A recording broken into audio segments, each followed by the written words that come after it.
জীবনে এমন কিছু দুঃখ আসে যা প্রশ্ন করে না, অনুমতি নেয় না, সব কিছু কেড়ে নিয়ে শুধু একটাই প্রশ্ন রেখে যায়, এই কষ্টের শেষ কোথায়?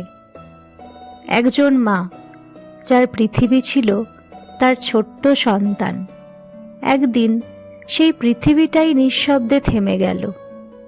কিন্তু তিনি মানতে পারলেন না মৃত্যুকে, মানতে পারলেন না চূড়ান্ত সত্যকে। আজকের এই গল্প এক শোকাহত মায়ের, এক নিথর শিশুর, আর এক মহাজ্ঞানীর, যিনি দুঃখের মাঝেই দেখিয়েছিলেন মুক্তির পথ।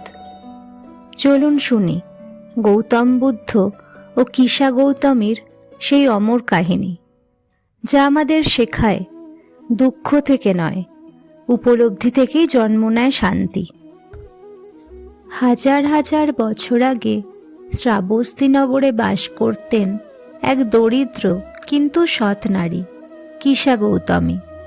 স্বামীহীন এই নারীর একমাত্র সম্বল ছিল তার ছোট্ট সন্তান।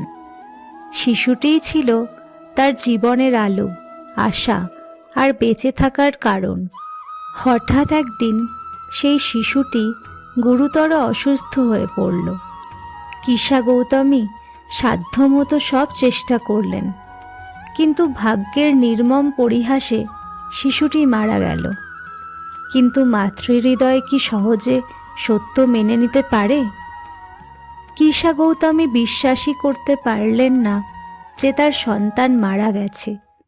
তিনি শিশুর নিথর দেহ কোলে নিয়ে শহরের পথে পথে ঘুরতে লাগলেন, আর সবার কাছে বলতে লাগলেন, আমার শিশুটি অসুস্থ, একটু ওষুধ দিন, তাকে বাঁচান। লোকজন কেউ কেউ দয়া করে চোখ ফিরিয়ে নিল, কেউ অবাক হয়ে তাকালো, কেউ বলল, এ তো মৃত শিশু। কিন্তু কিসা গৌতমী কিছুই শুনতে পেলেন না। তার মন তখন শোকে অন্ধ। অবশেষে এক দয়ালু ব্যক্তি তাকে বলল, এই নগরে একজন মহাজ্ঞানী আছেন, গৌতম বুদ্ধ, হয়তো তিনি সাহায্য করতে পারবেন। শেষ আশার মতো কিসা গৌতমী ছুটে গেলেন বুদ্ধের কাছে। শিশুর নিথর দেহ বুদ্ধের সামনে রেখে কাঁদতে কাঁদতে বললেন, ভগবান, আমার সন্তানটিকে বাঁচান, আপনি তো সব পারেন। বুদ্ধ গভীর করুণায় তার দিকে তাকালেন, কিন্তু সরাসরি সত্য বললেন না, কারণ তিনি জানতেন এই শোকগ্রস্ত মন এখন সত্য গ্রহণ করতে প্রস্তুত নয়। বুদ্ধ শান্ত কণ্ঠে বললেন, আমি তোমার শিশুকে বাঁচাতে পারি, কিন্তু তার জন্য আমার এক মুঠো সরিষা দানা চাই।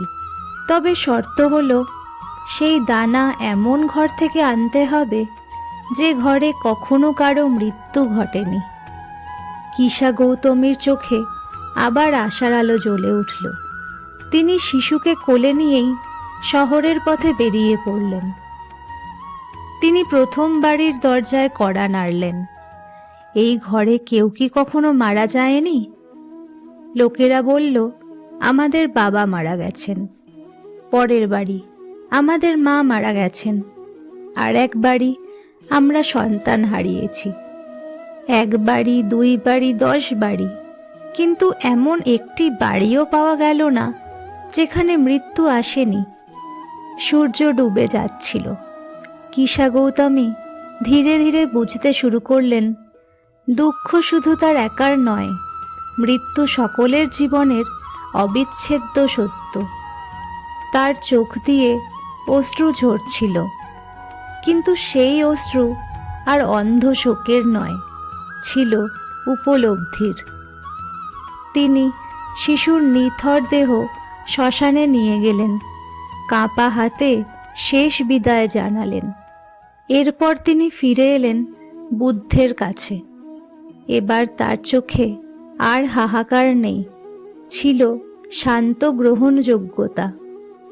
তিনি মাথা নত করে বললেন, ভগবান, আজ আমি বুঝেছি, যা জন্মেছে তা একদিন যাবেই।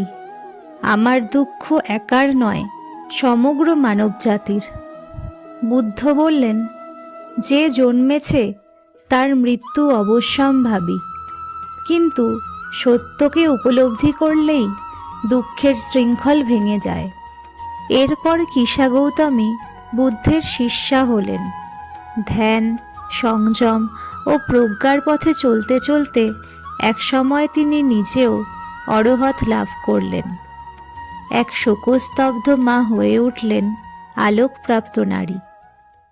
জীবনে দুঃখ এলে আমরা ভাবি এই কষ্ট বুঝি শুধু আমারই, কিন্তু কিসা গৌতমীর মতোই একদিন বুঝতে হয় দুঃখ একার নয়, এ মানব জীবনের চিরন্তন সত্য।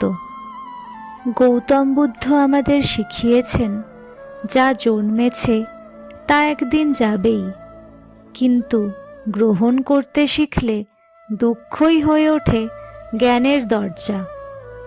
আপনি যদি আজ কোনো না বলা কষ্ট বয়ে নিয়ে থাকেন, তাহলে এই গল্পটা আপনাকে মনে করিয়ে দিক আপনি একা নন। শান্তি বাইরে নয়, শান্তি জন্ম নেয় ভিতরের উপলব্ধিতে।